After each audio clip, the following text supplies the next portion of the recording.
Good afternoon, my friends. It is with great pleasure that I am able to come and speak with you today, for I have some observations to share with you that is, or we hope will be helpful for you. As you know, 2,000 years ago, the great teacher Jesus came to the world and he taught many things. But one of the things he taught about was telling people not to hide their light under a bushel basket. What did he mean by that? The last time we spoke, I shared the teaching with you that you are the burning bush. You are the light. You are divine crystalline energy, and you should allow that light to be seen by everyone.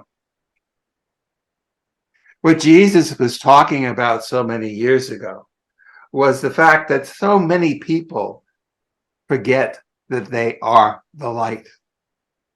And they often want to hide themselves. They want to keep themselves secret from people. They do not want to share their knowledge. They do not want to share what they know.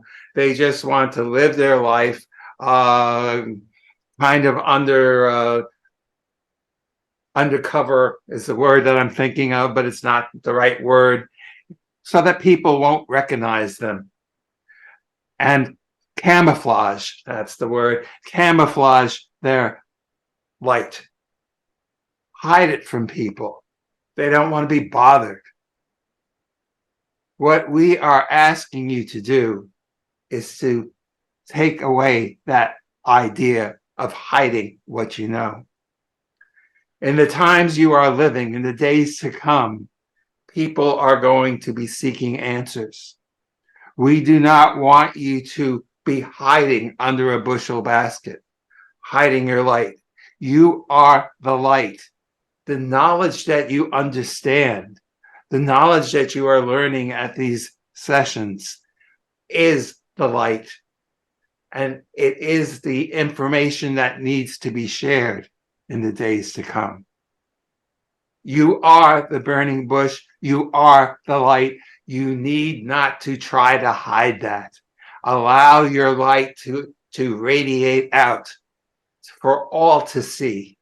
And do not, as we've been saying for quite some time, do not be afraid that you will be put on the spot when someone asks you a question.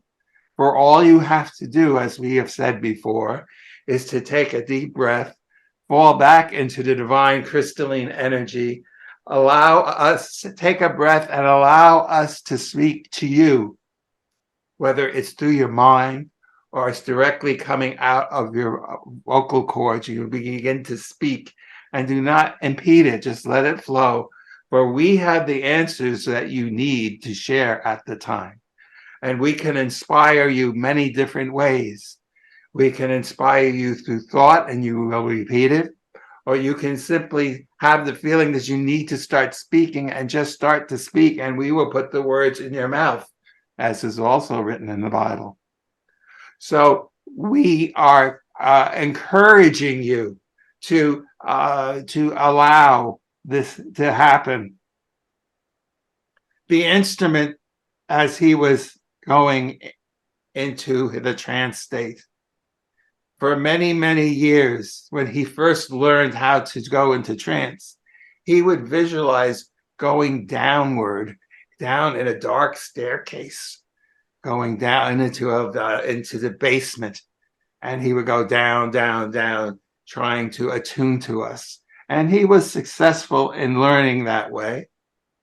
But today, as he was entering changing his state of consciousness, he noticed that he was like in a spotlight, and the light was getting brighter and brighter. For we wanted to impress upon him, so he would be able to know that this is a correct information to allow it to come out of his mouth. That is what is happening. You are the divine light, divine crystalline light. It radiates. It is bright. It is brilliant. Don't try to dim it. Don't try to hide it.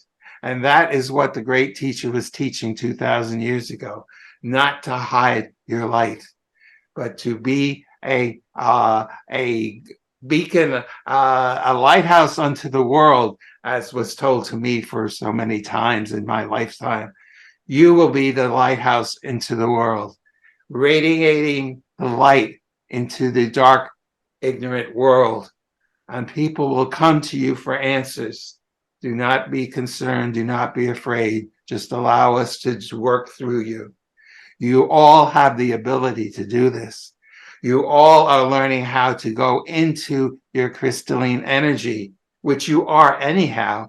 But as you walk your physical life, you lose focus, unfortunately, that you are divine energy. You are all the time. So it's just a matter of switching your focus back into us. And we are there and we will speak through you. I hope this will inspire you a little bit further. I also hope that this will take away any concerns you may have of being put on the spotlight.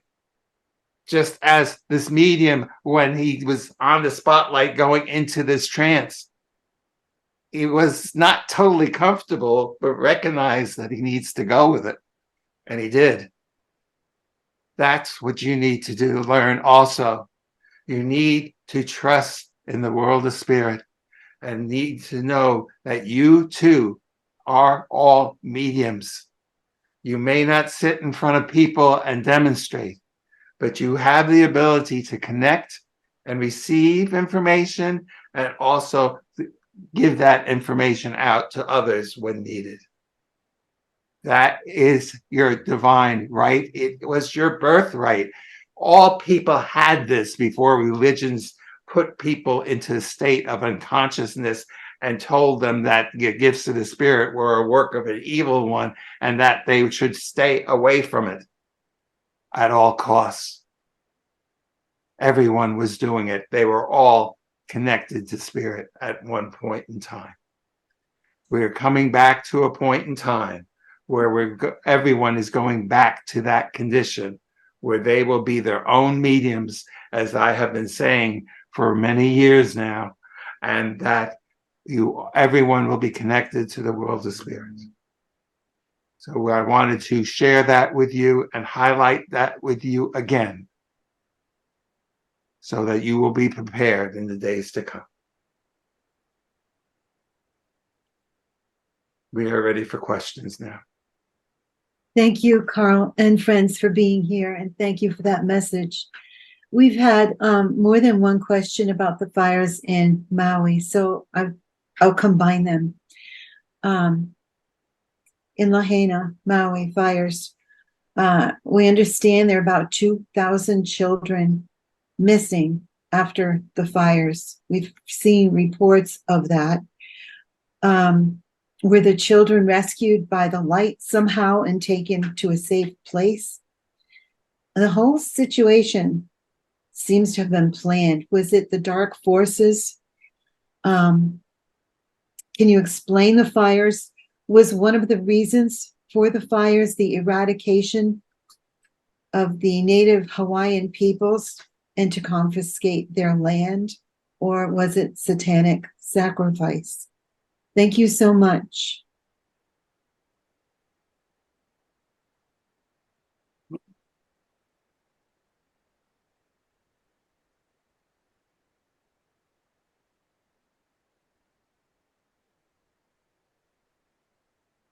You are asking questions that brings up a lot of sadness.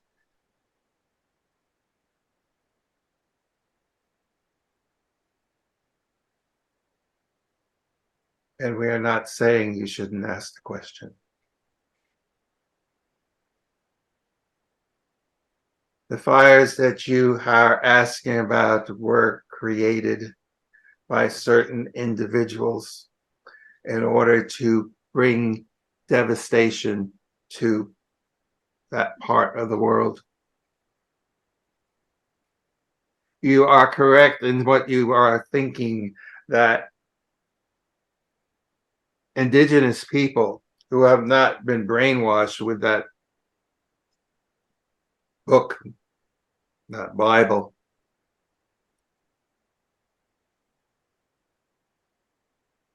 have been connected to the world of spirit and to the sources of information from on high, if we want to use that term, from the higher dimensions. And the people who seek control, just as the people who ran the churches had to extinguish people who did not listen to them, they sought to extinguish the people that understood and could communicate and not be concerned about religions. So yes, it was set deliberately through the use of your technology. The fires were started. Unfortunately, many people lost their lives. You are celebrating now when 3,000 people, or close to that, lost their lives on a terrorist attack. Unfortunately, there will be no such commemoration for the thousands of people who lost their lives in those fires. And another type of terrorist attack from people who are seeking to dominate and control the world. You are living in a time where the negative forces are combating with the positive forces. And as we have said before, it is a tug of war. And this was an act of war, but it wasn't done by a nation as it had happened before. As you know, a grand war was started, or your country became involved in the Great War, when that same part of the world came under attack in the 1940s. It has come under attack again, but not by a nation, by a group of people who are seeking to control the world using their negative forces.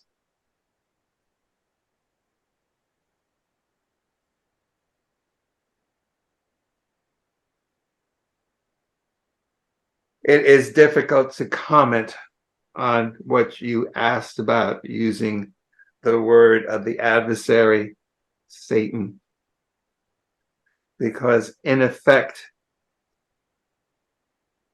while there is evil in the world, that whole concept of Satan was made up by the people who wanted to control. There are certain people who have created a religion around that entity and do many rituals, which some people would find creepy.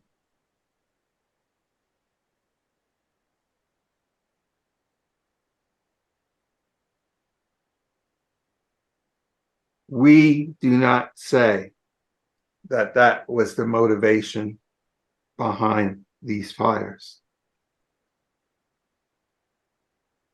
But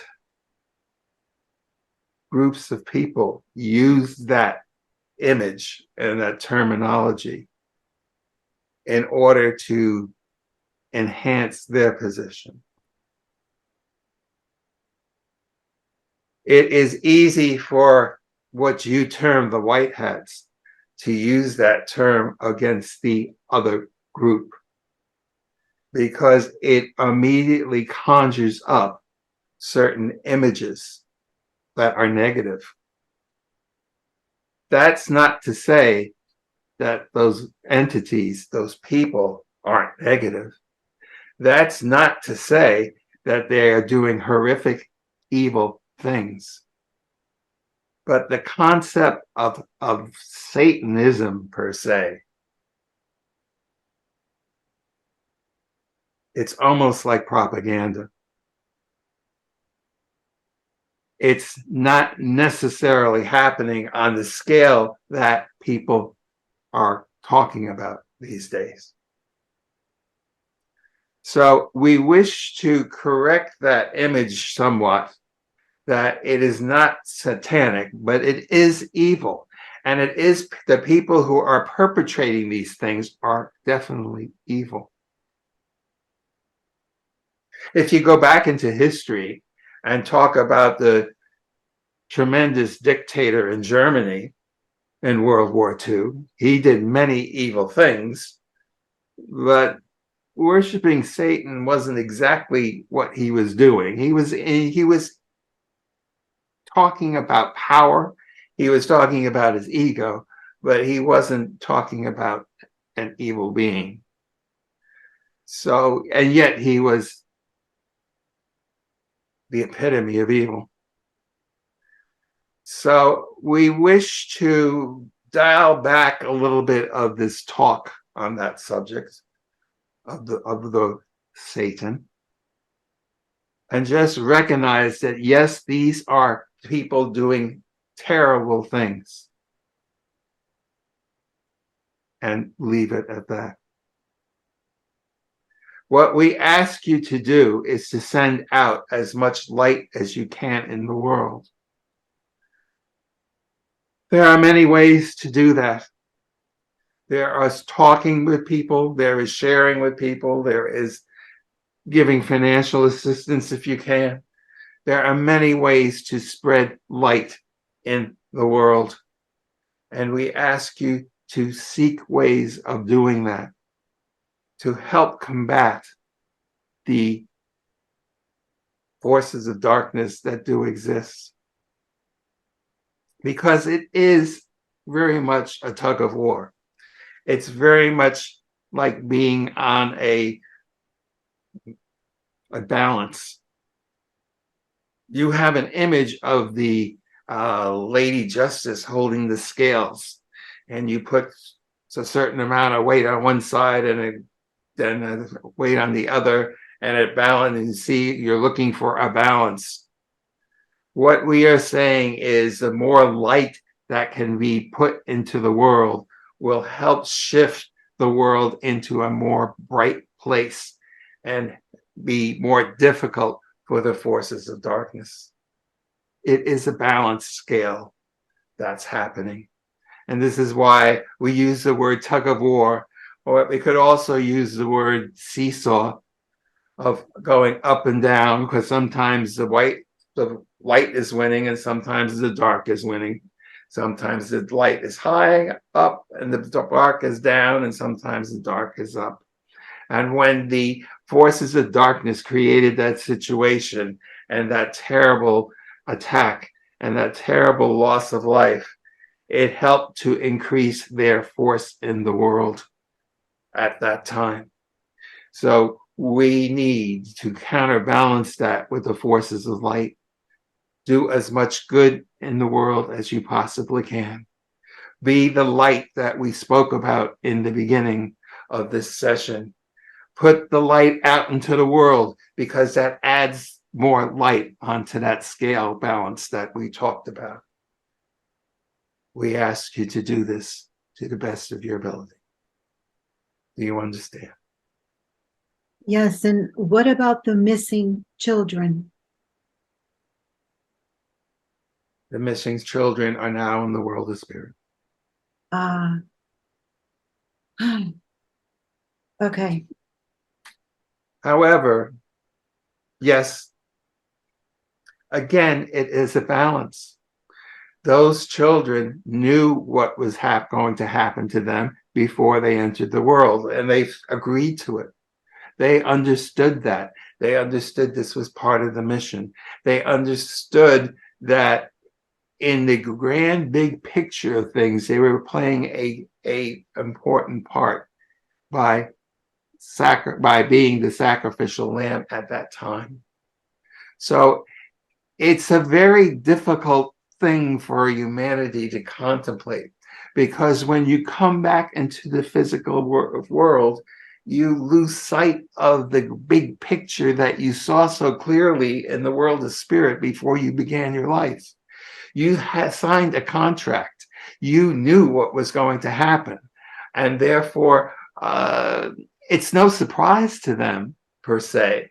Yes, it's difficult for other people to deal with that because they also are not seeing the picture. They're living in their physical lives. But this was part of what they agreed to before they came. And yes, that in a way, it doesn't matter, but in a way, it should. It should help to mitigate the grief. Grief is an interesting thing that most of you deal with, especially as spiritualists, because you understand when a person leaves the physical body, their soul goes on to live. It is not a sad thing, yet in the physical world, their presence is missed. And therefore, it is disturbing and sad. But in a way, for most of the spirits that leave, especially if they were heavily diseased with cancer and many other diseases, they are in a much better place in the spirit world, because they've left all their pain, they left all their discomfort, that they can move around and free again, and in a way it's a blessing. And for those people who have that understanding, it helps to mitigate the grief. And that's what we're trying to impress upon you now. With your understanding that they knew what was going to happen, it should help to mitigate your grief about the situation. Do you understand? Yes, thank you. So when instances like this happen, it makes me wonder, are we making progress toward the new world where these kinds of things will no longer happen? Are we evolving enough to the point where we can shift the world? In time, that's the point. And in fact, that is kind of what has to happen. Think about this. Most people will not make changes in their life unless they're confronted with a difficulty. They need the friction to evolve. They can't just do it on their own. They can't say, "Oh, it'd be so much better if I would do the X, Y, and Z," and they improve themselves and they evolve. That happens very rarely. In most cases, it is through some sort of negative situation that people come to the realization they can't continue on the path they're on. They have to make a change, and they evolve because of the negative friction. And in effect, that's what's happening now. The battling between the light and the dark is causing the people on the light to work harder and evolve more than if the darkness didn't exist. Does that make sense to you? Yes, thank you. The next question is from Carrie. What happened to Jesus between 14 years and 30? Where was he? There are some theories, but no one can prove it. Thank you.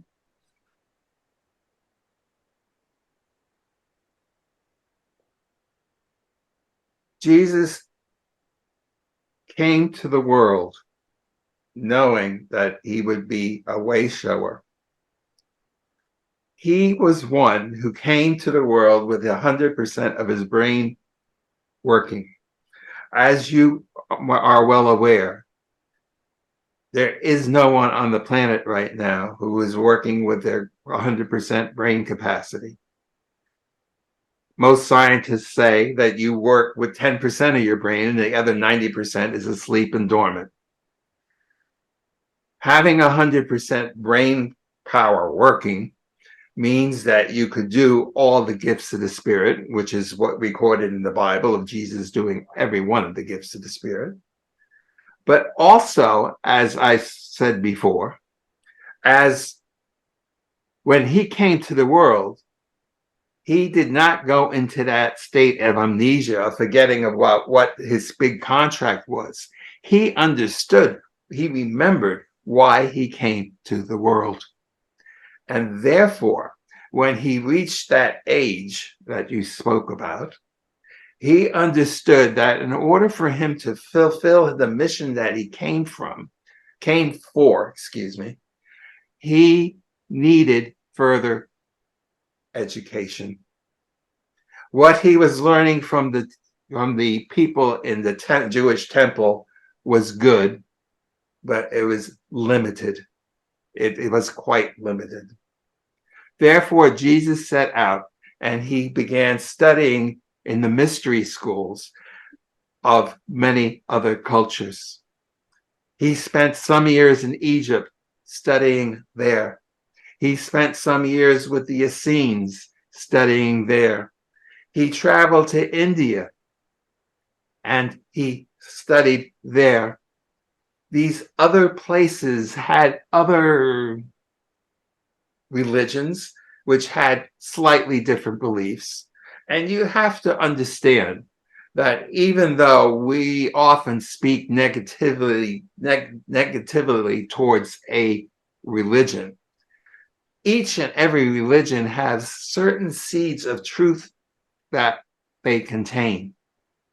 And then there's a whole bunch of dogma and man-made junk that it grows along with it. It's very much like a garden. You plant a seed of a certain flower, and certain weeds come up and also try to take the nutrients away from the flower. Therefore, you go to your garden and you pull the weeds so that your flower can have more nutrition. Well, these religions are the same thing, only nobody pulled the weeds. All the man-made junk that was placed along the seeds of knowledge will remain there. Jesus had his brain working so he could easily sift through the man-made stuff and get rid of that and gain the knowledge, the seeds of knowledge that were in these other religious cultures and religious schools and mystery schools, as they're called. And therefore, he gained much knowledge that he needed. But at a certain point, it came time that his sister was going to get married. And we in the world of spirit came to him and said, it's time for you to travel back home, for you need to be at the wedding. And that was the wedding of Cana, where it's recorded in the Bible that Jesus turned the water into wine, which he did. But he was called back to the wedding by us, so he would get there in time. He studied at these other places so that he would have a complete set of esoteric knowledge. Think of it this way. How many times have you seen a boy or girl, 7, 8 years old, let's say, and they sit at the piano and they play wonderfully? But they go to a school, a music school like Juilliard, and they become a brilliant pianist. They need training even though they have the talent. And this is what Jesus was seeking. He had the abilities because his brain was working 100%, but he needed the training. He needed the training to develop the gifts to the highest degree possible. And he received that training in these other mystery schools or in different parts of the world. And that is why he went there. You understand? Yes, thank you. The next question is from Lou Vera. Here on Earth, celebrations occur when a child is born and homegoings for the deceased. Does a ceremony happen when a spirit leaves Earth and re-enters the world of spirit? Thank you.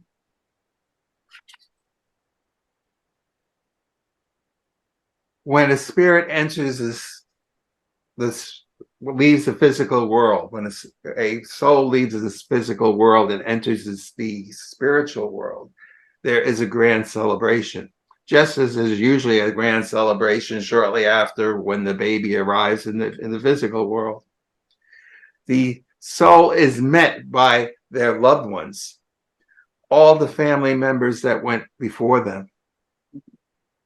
There is a grand reunion. There's a grand celebration that is carried on because it's a reunion, a reuniting of people.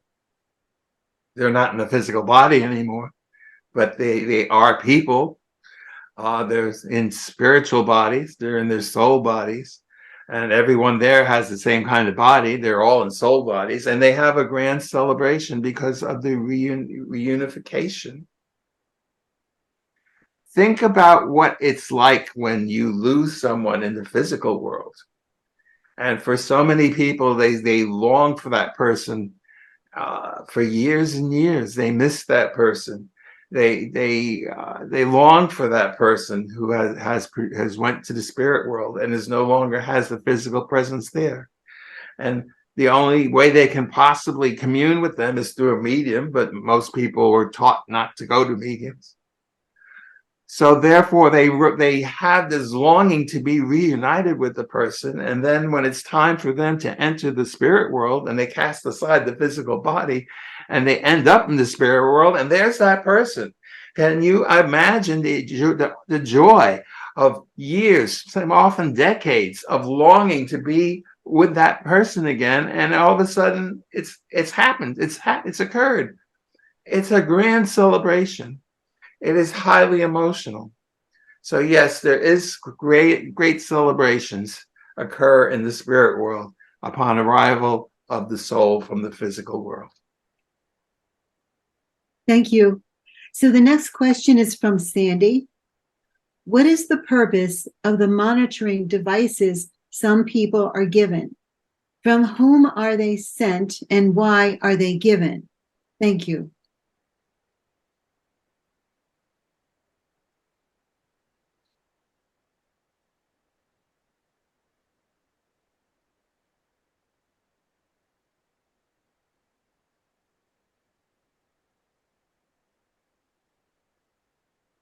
The devices you are talking about is not issued to most people, only certain ones.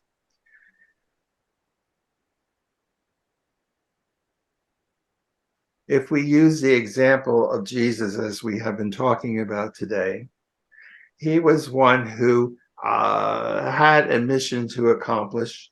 And since he came back to the world with 100% of his brain working and therefore could communicate with the world of spirit, we could clairaudiently send him messages from time to time to keep him on track. The people who receive these monitoring devices that you are speaking of or do not often have clairaudience, and therefore it is a way for us to try to steer you through life, through life, in order to get you to the goal that you have set for yourself to accomplish your mission. It is just a way to for us to stimulate the person to be where they need to be at certain times for certain things to happen that they have predestined and agreed to before they came to the world in order to accomplish their mission. So that is the purpose of them. You understand? Okay, thank you. Okay, I have a question. Can you tell us about the Loch Ness Monster? Is it a real entity? Thank you. The Loch Ness Monster exists. It is a real entity. It has been seen by certain people at certain times. When it's very much like the Loch Ness Monster will not reveal itself to a person if the person is the wrong person to be be seeing it. If think about it, if a person was out to capture a monster to prove that it exists by shooting it, why would it show itself to them? So the people who see it are meant to see it, and it is a entity that has existed for quite some time, quite many years, millenniums. It is a throwback to a time when the earth was very different, and it managed to survive by not revealing itself too often. So when a person who is supposed to be seeing it is allowed to see it, it is a great privilege for that person. But yes, it does exist. Thank you. And that appears to be our last question. Does anyone else have a question? Lou Vera, did you want to say something? You're muted. Does Bigfoot exist? Since you bring on the Loch Ness monsters, Bigfoot. Yes, Bigfoot does exist. They are also beings that are here to help the world. They help support the light. Let's put it that way. So that they are here, and again, they also are wise enough to know who can see them safely, and who they should remain invisible to. Not that they have the power of invisibility, but they know how to make themselves not seen by people who would endanger them. Okay, thank you. And we have one other question from Sandy. Could you explain the Ark of the Covenant? Is it still intact? Does it possess extraordinary power? Thank you.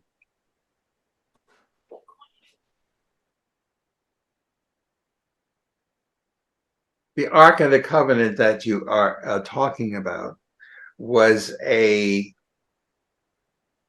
device used for communication.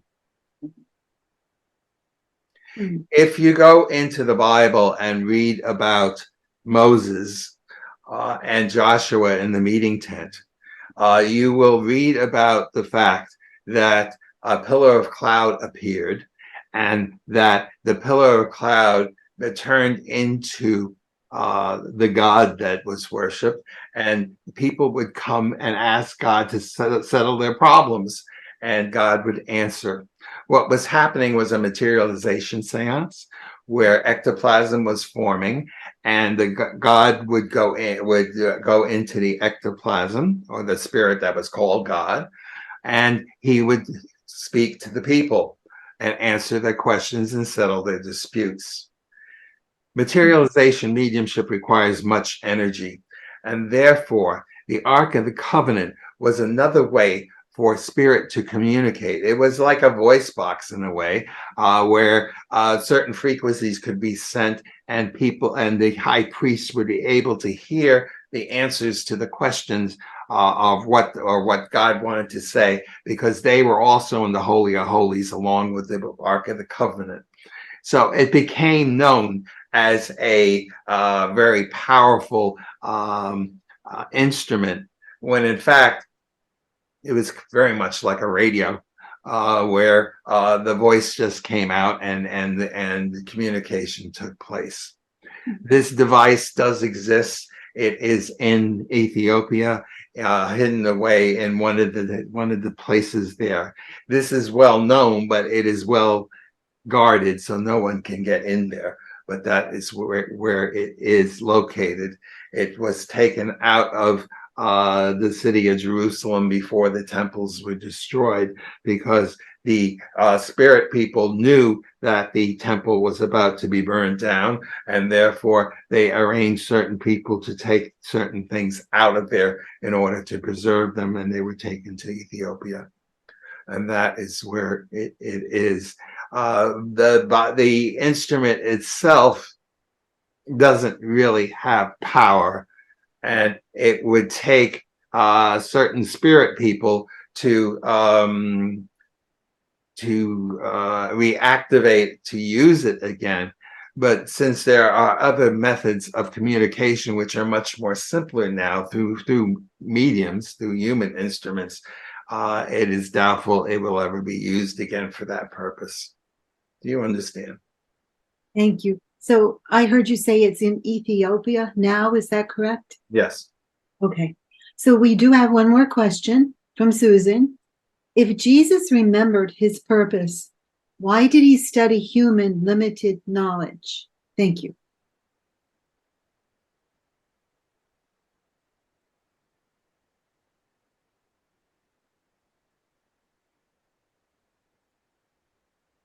It is very much like going to a place to exercise your talent. He had the talent, but he needed to develop it better. He needed the confidence that he could do this. So he went to these mystery schools. It's very much like people who study mediumship today. They go to the Arthur Findlay College in order to get practice, or they go to other places where spiritualists have classes, and they study techniques, and they do it over and over again, and eventually they come to the point of saying, oh, I can do this.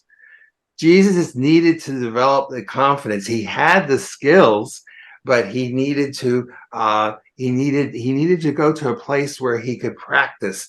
And yes, he understood what the limitations were at these places, but yet it provided him the exercises. It's similar to, as we try to explain with the study of music. You have these children have the ability to play more than most, but yet it needs to be finessed. It needs to be developed more. They need the practice with the master teachers, and the people who are were in these mystery schools provided Jesus with the exercises where he could develop his psychic muscles, if you want to use that term, or his mediumistic muscles, to the point where they developed further, and he absolutely knew that he could do this. He had the ability, but he didn't have the experience as much. It wasn't so much he was looking for knowledge, he was looking for the practice, and the practice was being done at these mystery schools. You understand? Thank you so much. That is our last question. We thank you for being here, for answering our questions, and for teaching us. Thank you so much. Well, again, it is our grand pleasure to be able to assist you in this endeavor and to answer your questions in this time. Again, we wish to encourage you to walk unabashedly, shining your light into the world, for it is so much needed at this time. With that, we leave you with our blessings and our love. And until the next time, so be it.